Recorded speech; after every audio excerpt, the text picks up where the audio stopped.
የቀለም ክፍል እንደዚህ ብርግድ አድርገህ መግባት ጀመርክ እንዴ? ምንድን ነው የምታፈጥብኝ? እርኩስ ነሽ። ምን አባ ነው ያልከው አንተ? የአባቴን ስም አትጥሪ። ማን ሆንሽ መስሎሽ? ማን ነኝ ብለሽ ነው የምታስቢው? ማን ሆንሽ መስሎሽ?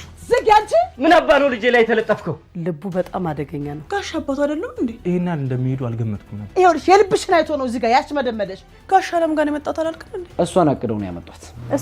የህብስት ጓደኛ መታለች። የትምህርት ቤቷ ቤተሰቦቿ ያው እንግዲህ እናትና አባቷ የባምላክ እህት እና ያው እንግዲህ አባት ተብዬዋ አቶ አለም ትምህርት ቤት እንዳትሄድ ቤት አስቀርተዋታል ማለት ነው። እሷ ደግሞ ይሄን ሁሉ አታውቅም ነበረ እና ያው እንግዲህ እግሯን መንቀሳቀስ ስለማይችል በክሪንቸር ነው የምትጓጓዘው እና ጓደኛዋ መታ ትምህርት ስላለፈች ትምህርት ቤት ስለጠፋሽ ነው እዚህ ድረስ የመጣሁት አለቻትኝ። እና ብቻሽ ስኮኝ ለምን አትደውይልኝም አለቻትኝ። ህብስት ደግሞ አይ ያልደወልኩልሽ በአምላክም ስላለ ነው፣ እሱ ስላለ አልደበረኝም ጓደኛዬ አመሰግናለሁኝ አለቻትኝ። ያው እንግዲህ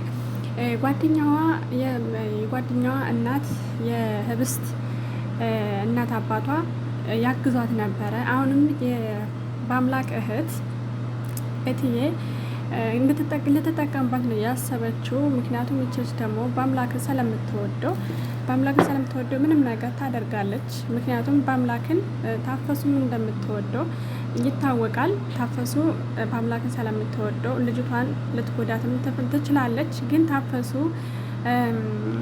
የመጉዳት እንትን የለባትም፣ የክፋት ምንም ነገር የለባትም። ያው በአምላክን ብቻ ነው የምታስበው። ስተኛም ስትበላም ስትጠጣም እሱም ብቻ ነው የምታስበው። የኔ ጌታ የኔ ውድ እያለች ማለት ነው። እና ህብስትም እንግዲህ የሀብታም ልጅ ናትኝ። ገንዘቧን ለመውረስ ነው እንደዚህ እግሯ እንዲንቀሳቀስ ተስፋ ቆርጣ ትምህርት ቤትም እንዳትሄድ ተስፋ ቆርጣ እንድትቀመጥ ነው እንግዲህ ሀሳባቸው እንግዲህ ያው ገንዘቧን ለመብላት ነው። እና አባት ያልሆነውም አባትሽ ነኝ ብሎ ያመጣትኝ አቶ አለም እንግዲህ እንደዚህ አድርጎ ከሷ ፊት ልጄ የኔ ልጅ እያለ እያስመሰለ እየቀጥላል ማለት ነው። በአምላክም ያው እንግዲህ ለልጅቷ እሷም እንደኔ እንዳትሆን በማለት በጥሩ መንገድ ነው እየተረዳት ያለው እያገዛት ያለውም። ስለዚህ በአምላክ በጣም ነው እንትን የሚያስብላት የሚጨነቅላትኝ ይወዳታልም ያፈቅራታልም። ግን ለእሷ ደግሞ አፈቅርሻለሁ ወይም ደግሞ እወድሻለሁ ለማለት ወይም ደግሞ ለጓደኛው ለማስረዳት በጣም ይፈራል። ወይም ደግሞ በቃ ራሴን ደብቄ ይዘዋለሁኝ እያለ ነው። ለጓደኛው ራሱ እውነቱን ለመናገር ከብዶታል። ጓደኛው ግን ያውቃል፣ አብነት በጣም ያውቃልና እንደሚያፈቅራት እሷ ራሱ እንደምታፈቅረው ያውቃልና ስለዚህ እሱን ለማገዝ እየሞከረ ነው ማለት ነው። አቶ አለም አያውቅም እንደሚያፈቅራት፣ እንደውም ሁሉ እንደሚጎዳት፣ እንደሚመታት፣ እንደሚያመናጭቃት እንደዛ ነውና የሚያስቡት ያው ምክንያቱም ከሱ መሀል እያስመሰለ ነውና ያለው። መጀመሪያ ልጅቷም አልታመመችም ነበረ። ካልታመመች በኋላ አውቀው ወደ ቤት ሲገቡ ሁልንቸር ላይ ትቀመጥና ወደ ቤት ይገባሉ ማለት ነው። በአምላክ ያው እሷም እንደኔ እንዳኮን ብሎ እሱም በዚህ መንገድ ላይ በጣም ስለንትን ስላሉትኝ አስራው ስለነበረ አባቷ ገዳይ ነህ እያሉ በአባቷ ምክንያትም ይዘው ስለነበረም እንግዲህ ይህን ይመስላል። ቤተሰቦቼ እንግዲህ ሀሳብና አስተያየታችሁን ኮሜንት ላይ ያስቀምጡ።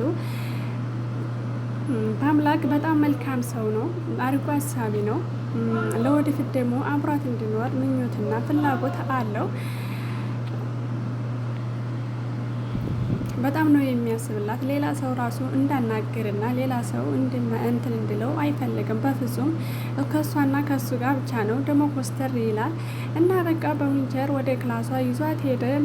ከዛም በኋላ የምትፈልጊው ነገር ካለሽ እኔ ያለው ጠይቂኝ፣ ራሽን ጠብቂ፣ ደግሞ ሳትተኝ ደግሞ ራሽን ጠብቂ፣ አታውሪ፣ እኔ መስዬሽ አታውሪ፣ ሌላ ሰው ሊመጣ ይችላል፣ በርሽን መቆለብሽን አትዘንጊ፣ እኔ ነኝ ያላለሽን ሰው አታስገቢ፣ በቃ ብሎ እየመከራት ነው። እና አሁን ወደ ትቷት ሊሄድ ነው። እሷ ደግሞ ወደ ልትሄድ ነው። በቃ ጥላዬ ልትሄድ ነው። መቼ ትመጣለህ? መቼ ትመለሳለህ? እኔ እኮ አንተ እስከምትመጣ ድረስ በሩን እያየሁ ነው ማመሸው። ለምንድን ነው የምታመሽብኝ?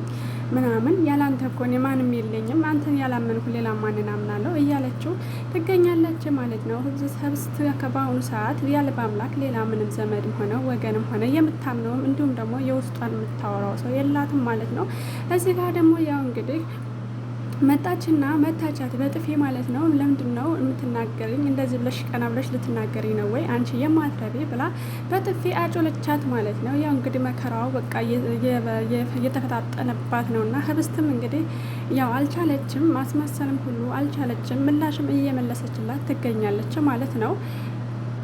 ያው እንግዲህ ሴትዮዋማ እንደዚህ የተሳደበች እንደዚህ የመታቻት እንደዚህ ያሸማቀቀቻት ተስፋ እንድትቆርጥ በህይወቷ ይህን የፈለገችው ማለት ነው። በጣም ነው የሚያሳዝነው። በማሳዝን ሁኔታ ልጅቷ ደግሞ በቃ አሟታል ማለት ነው። በጣም ተሸማቃለች። ያው እንግዲህ እንዳትነሳም እግሯ መንቀሳቀስ ስለማይችል መነሳትም ሆነ መቀመጥም አችልም ማለት ነው። በአምላክ ነው የሚያንቀሳቀሳትኝ። በጣም በሚያሳዝን ሁኔታ ያ በዙሪያዋቸው ያሉት ሁሉም ሊጠቀሙባት ነው የሚፈልጉት፣ ከጓደኛዋ ጭምርም እንዲሁም ከታፈሱም ያው እንግዲህ ከማምላክ እህትም እንደዚህ ከትዬም እንደዚህ በቃ እና በቃ ማምላክ ደግሞ ማለት ታፈሱን እንዳትጎዳትኝ እያስጠነቀቃት ነው። ይች ልጅ ማንም ዘመድ የላትም፣ ማንም ወገን የላትም። ስለዚህ እባክሽን ልትጎጃት አትሞክሪ። ምንም ነገር አንቺ ክፉ እንዳልሆንሽ በደንብ አውቃለሁኝ። ስለዚህ አደራሽን እባክሽን፣ አሁን መንቀሳቀስ ያልቻለችው በአንቺ ምክንያት ነው። አንቺ ከምግብ ውስጥ ምንድን ነው ጨምረሽ የሰጠሻትኝ እያላት ነው። እና እሷ ደግሞ እኔ እንደዚህ መሆኑን ባቅ እኔ አልሰጣትም ነበር፣ እኔ እንድትጎዳም አልፈልግም እያለች እያለቀሰች እና እንባ እየተናነቃትኝ ትገኛለች ማለት ነው። አዎ በአምላክም ከዚህ በኋላ እባክሽን ለምንሽ እባክሽ ከዚህ ይች ልጅ ማንም እንደሌላት አንቺም ምን የምናውቃለን። አባትየዋም አባትያ ነው እንጂ አባቷ አይደለም፣ በገንዘብ ነው የቀረባት። ስለዚህ አንቺንም እየሸወዱሽ ነው እና አባቷ አይደለም።